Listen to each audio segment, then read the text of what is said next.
I'm the public administrator. We are the guardian and conservator, trustee. Um, we wear many hats. Um, our deputies are divided between guardian and conservators. So part of them cover the guardian of the person, which would be their doctor's appointments, placements, a lot of different aspects. They're going to sign all consent forms um, for like if they need surgery or they need to move. Sometimes they act out and get kicked out of the facility that they're at, so they have to find placement for them. And then the conservator people cover their assets. So if we get appointed on someone and let's say they were living in a home but they can no longer live there anymore, they will the social service side will find placement for them, and the conservator side will pay those bills for where they get moved to. Or if they own a home, they have to go through their belongings and set up an auctioneer to sell those belongings or the property itself. And all those funds go into the estate for that person to pay for their care and bills. Teresa, do you want to? This is Teresa White. She's a financial deputy, and Kat Burgess is a social service deputy. And they're just going to kind of, I don't know if I'm at the right spot, girls. Yeah, Kat will take it from there. Sure, I'll take it. So with our caseloads, currently we're just above 1,000. So you can kind of see the numbers. We have over 500 individuals under guardianship in our office. We have just under 300 under conservatorship. Payees, if we're just payee under Social Security. And then you see like guardian ad litem, which is just limited for medical. We just handle their medical. And then deceased estates, minor estates, trust, 2 DPOAs, and 2 next friends. All just legal jargon.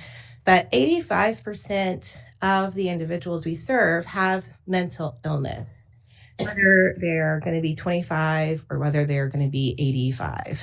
That is a stat across the board.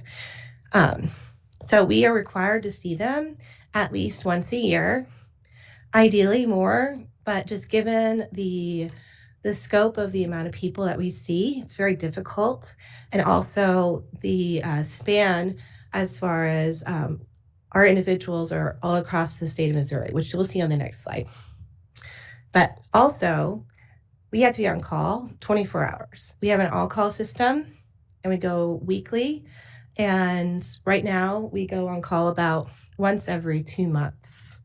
So, but we report to the court when we see them. We're reporting, if they're going to the hospital, like in our annual status report, we're reporting they're doing well if they are moving to what's considered a less restrictive environment, like a less restrictive. So you have different placements. Some are going to be locked, some are not, but there's still going to be oversight. Then you have those who are independent enough to be in apartments.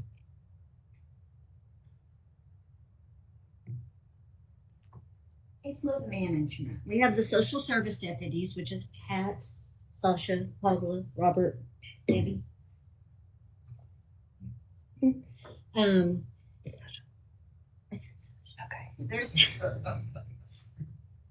They make the decisions on placement. They give medical consents. They can help with moves physically. We help move sometimes. People think that we have that just magically happens, but it doesn't. As financial deputies, if you have a home that we go into because you're being placed in a nursing facility, we go through looking for banking information, life insurance policies, funeral policies.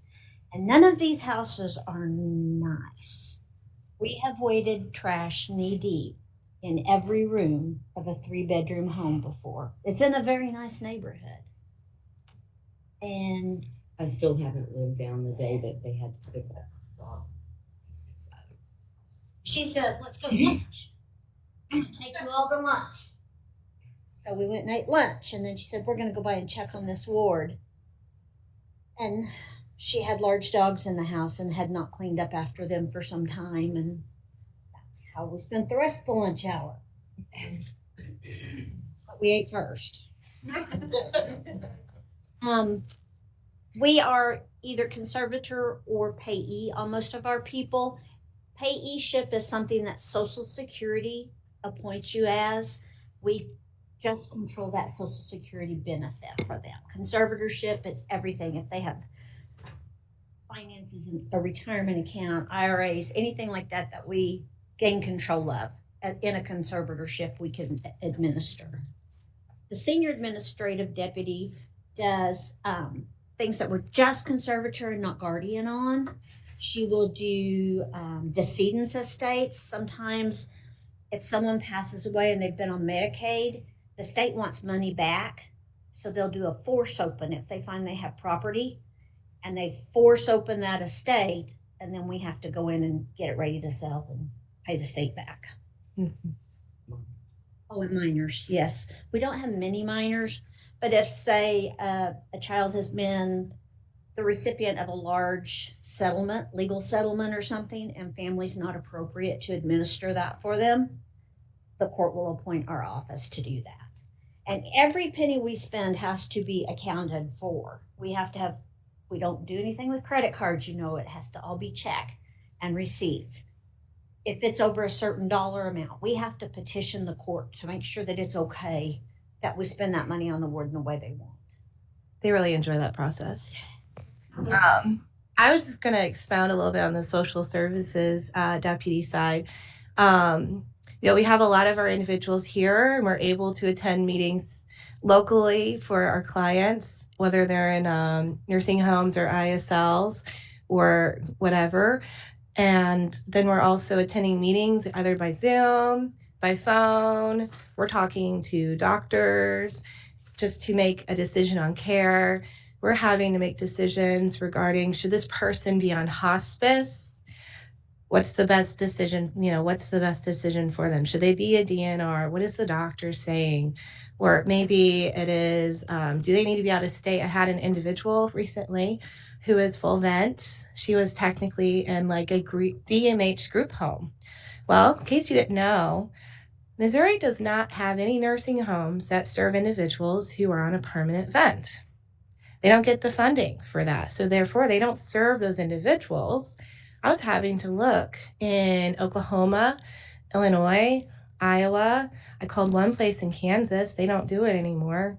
But that's kind of a small scope of one of the things we have to do. We got really lucky because we found one other DMH provider that was able to accommodate that client's needs. So, we're definitely, even if that person's already placed, her current provider couldn't care for her anymore. And we are fully involved in that process because, as a team, we're all talking, but then it comes down to what our office wants, where we decide that the individual is going to go and what's best for that individual. So we're very involved in the care of our individuals. So the process to become under guardianship, you basically have to have a court hearing. You need medical evidence to present to the court that from a doctor that this person cannot care for themselves. They've got to be able to provide food, clothing, shelter, and medical treatment.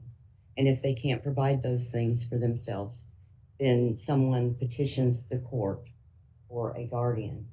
The best scenario is for family to be that guardian, but there are a lot of cases where family either physically can't because of their own health, or they're just not appropriate. Sometimes we get appointed because family are taking care of mother, but they're using her money for other things. And it gets to someone's attention that reports it to like Health and Senior Services, and they come in and do an investigation and then decide to petition the court on behalf of that person.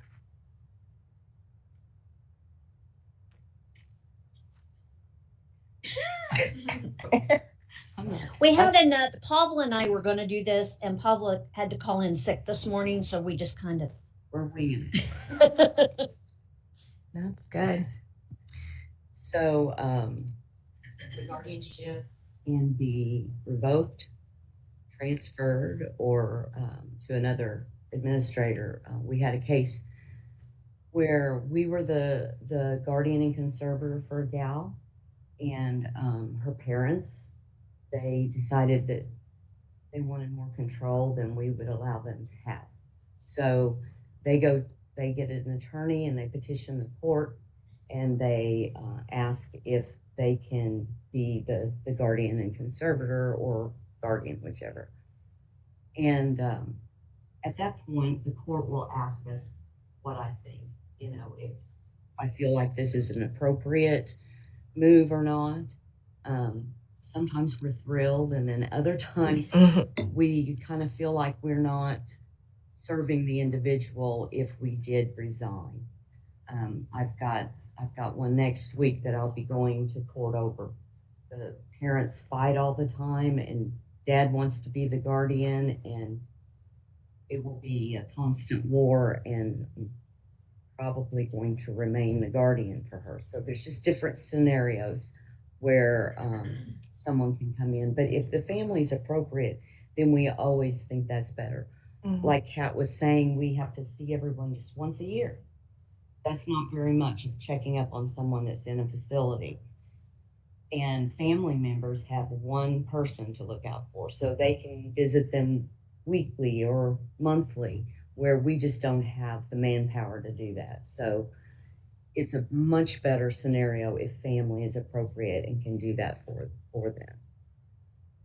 them. You can get restored. We've restored a couple recently. We have. They're working their programs. They're working with their staff. They're working. They get it. They end up getting a job, and they get to the point where they could provide food, clothing, and shelter, and their medical decisions. And so they have to get a letter from their doctor, and we send that down to the probate court, and they set it for hearing, and we go down there and discuss it, and they call different witnesses. Usually their staff and the deputy that's been following them. And so then they can get their rights back. When you go under guardianship, you lose your rights. Driving, voting, the right to marry. Mm-hmm. And firearms.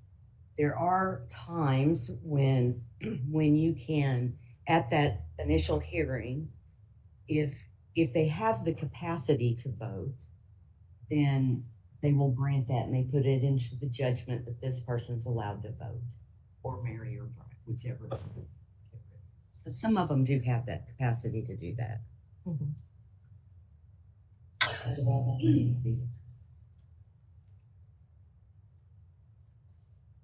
We need to do intake. Yeah. Whenever we are appointed, we have an intake deputy that if that person is in the hospital, our deputy will go to the hospital and visit with them. They will check on their mental and physical status, try to gather any insurance information that they can, secure any personal belongings that went into the hospital with them. Try to find family members, because a lot of times that's not available to us. We don't get medical records. We don't get any of that. So we have to try to establish where they've been, where they lived before, if they were homeless, where they go into Jordan Valley, where they go, just trying to get a path to follow on them. She'll bring that back to me. I'll start applying for Social Security and Medicaid if that's not already in place. I send letters out to the main big banks around. Does this person have any assets or debts with you? We have taken over, send copies of our court letters. Once we find a bank account, we close it, we put it into a conservatorship account, and we pay their bills with it. Everybody seems to think that there's this magical pot of money that we can just draw from. And Cindy's laughing because she knows there's no pie. Mm-mm. But every penny we spend is that person's money. Mhm. And we have people in nursing homes that are, 30 years old that only get $30 a month. For $0. Can you imagine like $30 a month? That's it. That's all they get. Medicaid pays for their stay. That's it. And if they're smokers, that's gone the first day they get it. And if you take smoking away, they got nothing going. It's just like that's their hobby. So it can be heart rendering, but boy, when you get a win, That's not Yes. enough for cookies and soda. yeah, you know. you can't buy a soda every day on that anymore. Mm-mm. So, um,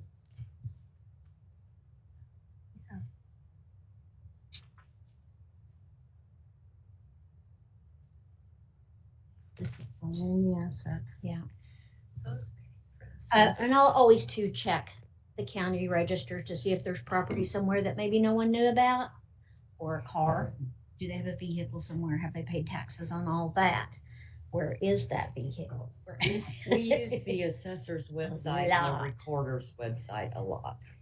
Calling, and we'll get deeds. We have to get deeds on everything, and they're so good to help us and get it right over to us. We have to file an inventory when we find out what they do have with the court, so everything matches. And then in the final settlement, when that person is either restored, transferred, or deceased, you have to account for everything that was in that inventory, and that could be years.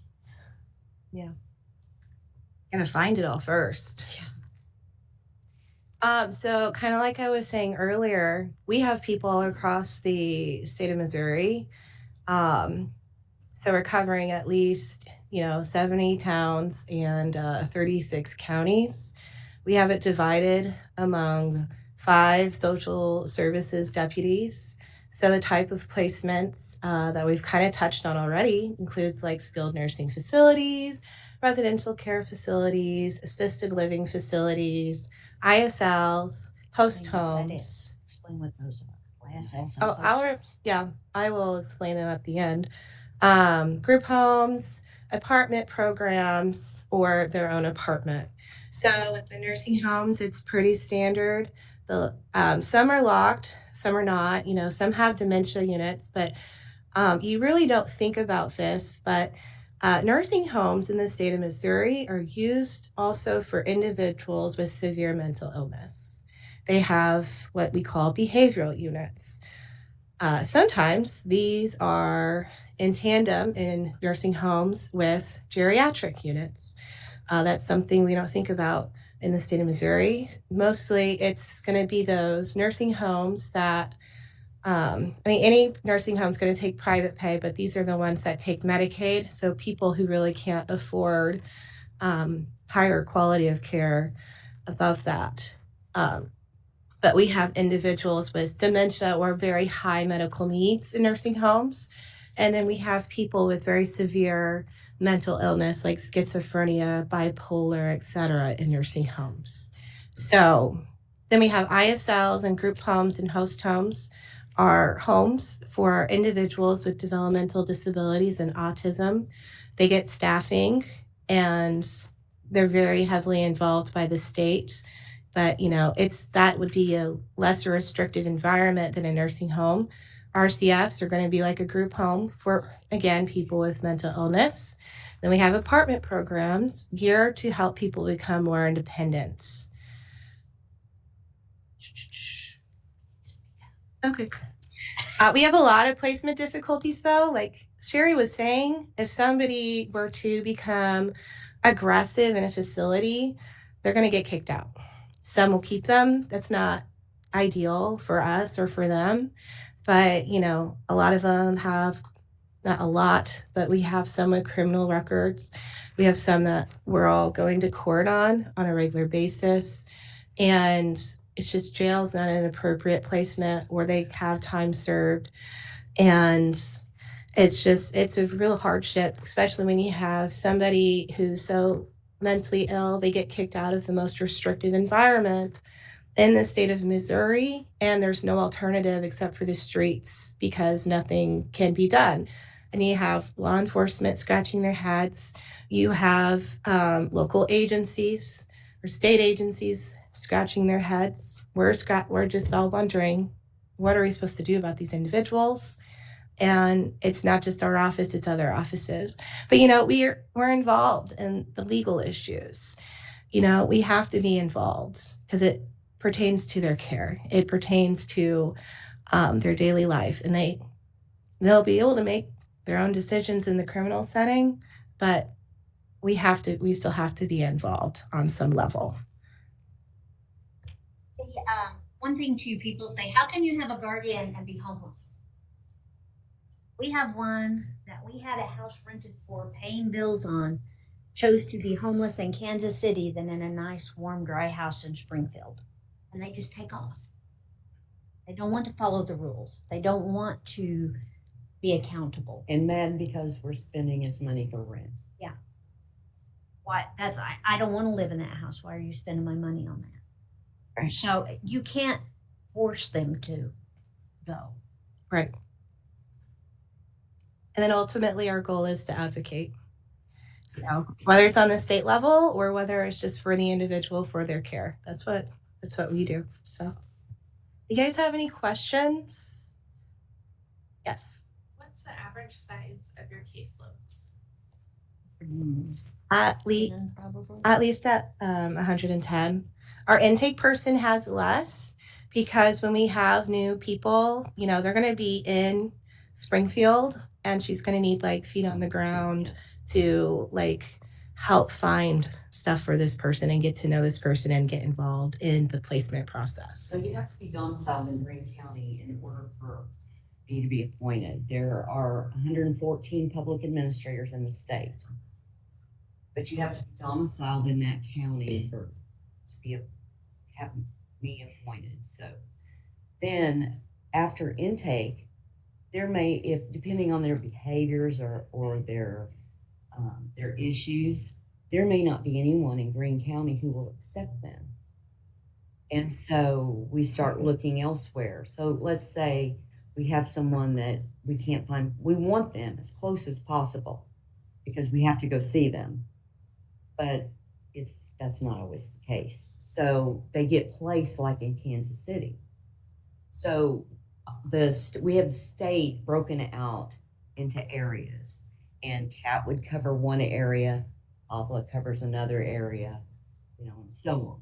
So my intake person has them initially because they're domiciled here, but then when she finds placement, it could go to any one of the other ones. But their caseloads are they've been as high as 150 a person. Say 160. 60? That's a lot. It's And too you much. have a handful out of that 160 that call you every day, sometimes multiple times. 10 times a day. Yes. Because they are very needy. And we're all they have. I mean, how sad is that That we're we're it? They call the public administrator's office for that 2 or 3 minutes of attention in their day. Any other questions? Yes. Is there ever a time where I think that they have to be in Greene County? If they get just out, is there ever a time or are they always? It's rare, very rare. There have been occasions when we've traded with another one. I don't like to do that because usually we get burnt. We get someone way more trouble than what we gave them. Yep. Yep. So it's not something I like to do, but it has been done before. So with the fellow that's homeless in Kansas City, would it not be appropriate to try to find him a place in Kansas City? We're working on it. And here's kind of the thing. This isn't the first time. And then it also, with our people who live out on their own, our goal is for them to live here because then we're here and the resources we know best are here. So the majority of people who live outside of Springfield are in facilities or even ISLs, and they're heavily involved. Then you have one individual who doesn't want to receive services and just wants to float around. Especially Kansas City is huge. You have North Kansas City, you have East Kansas City, you got the South area, then you're going to go over to the Kansas side. It's very difficult when you have somebody who doesn't want to comply.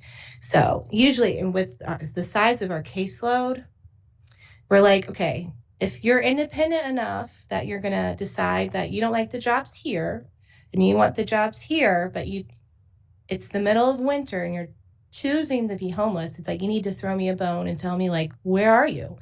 Who are going to reach out to?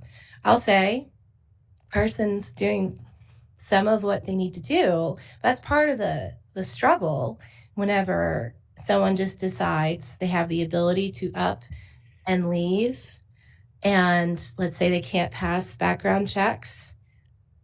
You can't just find a house. Well, and this gentleman, he doesn't want a home. If we got him a home in Kansas City, he'd do the same thing. Yeah. Yes. He'd be back in Springfield probably. They You know? choose that Yeah. way. And this particular gentleman has he was shot up on South National at a bus stop in the head. He's blind in one eye, and Was on the way to being restored yeah. prior to being shot. But when he got shot, that kind of went away. And he is notorious for calling Social Security and messing his benefits up. Teresa or Debbie or one of them have to go try to straighten it out. I mean, he is just, it wouldn't matter if we put him in the Taj Mahal. He would walk. Right. He'd be happy for a day or two. What does ISL stand for? Individuals. Supported living. Yes, individual supported living.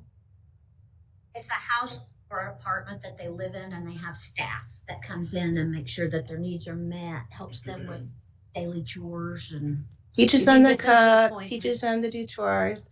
Everybody in ISLs has different levels. So you might have somebody who really can't do anything, can't shower themselves or anything. And then you have the ones who don't have very much staff during the day and have a job. So it really accommodates a wide range of individuals. They usually have roommates to help with the It costs because it's very expensive. And that's another issue if someone decides they want to be homeless and trying to find them somewhere. Housing is very expensive right now. and you can't be a felon and you can't be on the sex offender list. We do have sex offenders.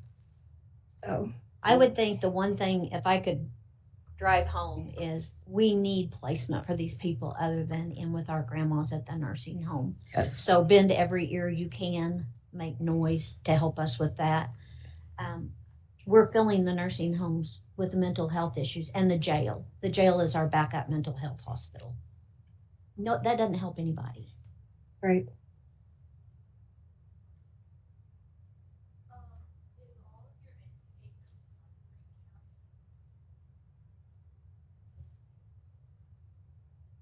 They're usually in the hospital. When we get them, the hospital will petition for the jail. Yeah, they have to be domiciled in Greene County. It's There- state statute. There are exceptions to that. We got pointed on a gal who was walking down 44 and saw rabid dogs and was, I guess somebody stopped to help her and called highway patrol. They brought her here to the hospital, and she was actually a resident of Oklahoma, but we got her pointed on. Yes, Because it's at true. she was so crazy that they Mm-hmm. couldn't get information from her. So the hospital served as her address. So do you guys have to drive to Oklahoma to do your yearly visit? We would, yes, if they were in Oklahoma. We had one in Illinois for a while, I think. We did. Luckily, it was like right on the border of Illinois and Missouri, but yes. We've got one in Minnesota right now. Yes. Do you rely solely on your reporting to make your choices on how someone is cared for, being you only see them once a year? So we rely on the facilities and on the meetings. So when we are meeting with like the facility, we're meeting with the social worker, the activities director, the nurses, the administrator. And then if that individual has concerns, they will let us know if they are able to. It's a quarterly meeting. Yes. They have a quarterly meeting and then they have an annual meeting. In the annual, they usually discuss if they feel like this person needs more care or could do less care. They talk about that at that annual meeting. And then if, let's say they're doing fine and maybe they need an apartment program, one where they've still got some supervision, but they're kind of living on their own, seeing how they can manage with folks checking in on them. And so they might do that for a while and see how that goes. So does that kind of depend on how much care they actually need? Because the fella in Kansas City doesn't go or isn't in a facility. Right, but I talk to him very frequently. Today. Yeah. Yeah. Also, when they're in the hospital, the social worker at the hospital will send out a referral packet to facilities all over the state. And those facilities will decide on the information based on their current Staffing and ability. Yeah, can we handle this? Do they, have aggressive behaviors? We're not staffed for that. Is I think what is it, 1 on 10 in a nursing home? One staff member for 10 residents, I think, is what it is. So if it's someone that is violent and they need one-on-one, it's going to be hard to find. Okay. Thank you, guys. Thank you.